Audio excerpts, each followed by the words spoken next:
Okay, Christophe Clugston back here, the power linguist, talking about something that's important for language learning and something that most people don't keep in mind. I've touched on this before. I'm going to go a little bit more in depth about this. And this, once again, I gotta reiterate, like I do in all my videos on languages, linguistics, and such, that you gotta have a real name and you gotta have a real photo to post. Point blank, end of story. Unless I know you. There's a few people I know that I allow them to get by. That's because I know them, who they are. Anyway, that being said, I have to say it all the time because there's some morons who obviously cannot read, listen to what I say, and they keep thinking they're going to post stuff. Anyway, that earns you being barred now, by the way, blocked immediately.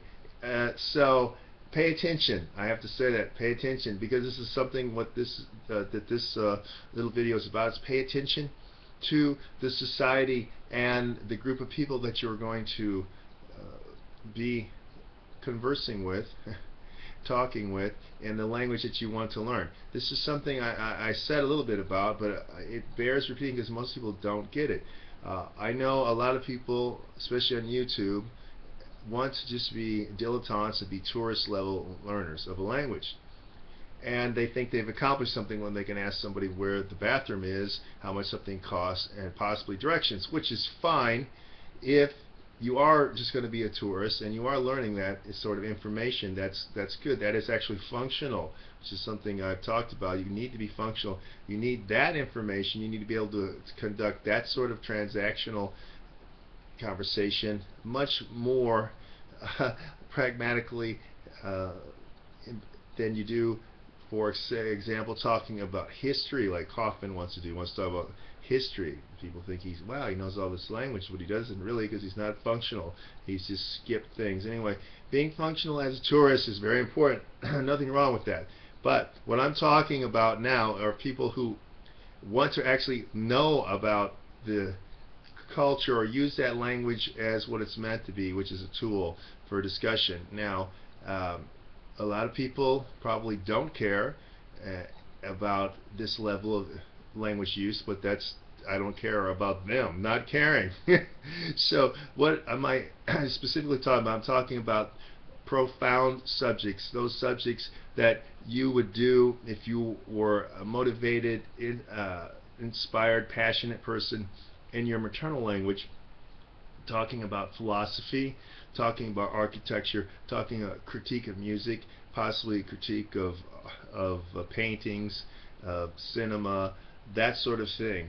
And I don't mean like it sucks, that sort of level. I'm talking about explain the nuances of film noir, this Fellini school of cinematography, that sort of thing, or talk about Kierkegaard, Sartre, Rousseau, talk about Hume, Kant, compare and contrast two different political ideologies, that sort of level of functioning. And that is functioning. That is what a lot of people consider academic functioning, and that's what I do, and that's the only thing I care about when I actually pursue certain languages. And now, you will find certain cultures in the world that don't care about those things. You cannot meet people to speak about those things regardless. And for example, living here in Thailand for over 8 years now, those sorts of conversations never exist. They do not exist in any language. I've never found any of the macro society that cares about those sorts of things. They will not care.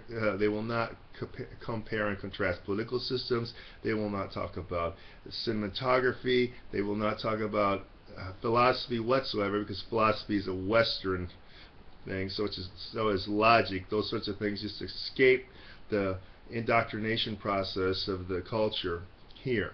So if you're going into, so what I'm saying in that case, in Thai, for me, Thai is only a language up to functional usage. It's not worth investing in getting into the complexities, because you will not have conversations, and I'm speaking specifically from experience. You will never have, you can never walk in and start talking about how this is existentially wrong it will never happen. You'll never be able to talk about, regardless of your level of Thai, you're never going to speak to people about Kierkegaard or how Camus, Theater of the Absurd, those sorts of things. You can't make allusions to those works because they won't understand them, number one. However, exact opposite of that, I have had, and you can have immediately in cafes and bars. And bar is different than what bar.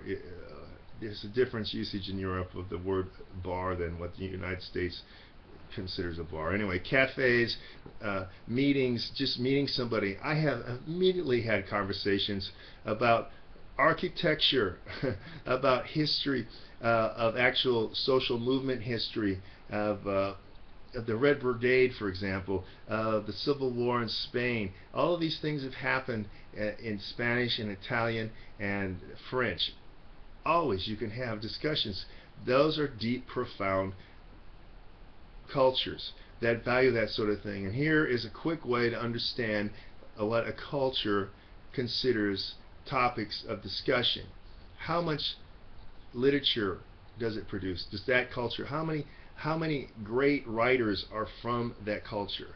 You know, you can look at Dante Alighieri, who started the whole Western thing, Cervantes, and then you know, obviously Shakespeare, and then we can go on and on, right? But those are just major things. What do you have in this part of the world? No one. Absolutely no one. No one. So those topics don't come up. So if you're a profound person looking for real ties, and especially if you're going to live in the country, it's a good indication. Or if you're thinking about living in the country and those things are important to you, look at how much literature the society produces. Then try to have a conversation on those topics I talked about. You're not going to have it. So what that means is that you cannot, you're going to be missing things. That is not the culture that I want to be in. That is not the culture I want to be in. I want to be in a profound culture that that values personal qualities, that values personal opinions, research, citations, thinking, reflection, that sort of thing. Many cultures do not.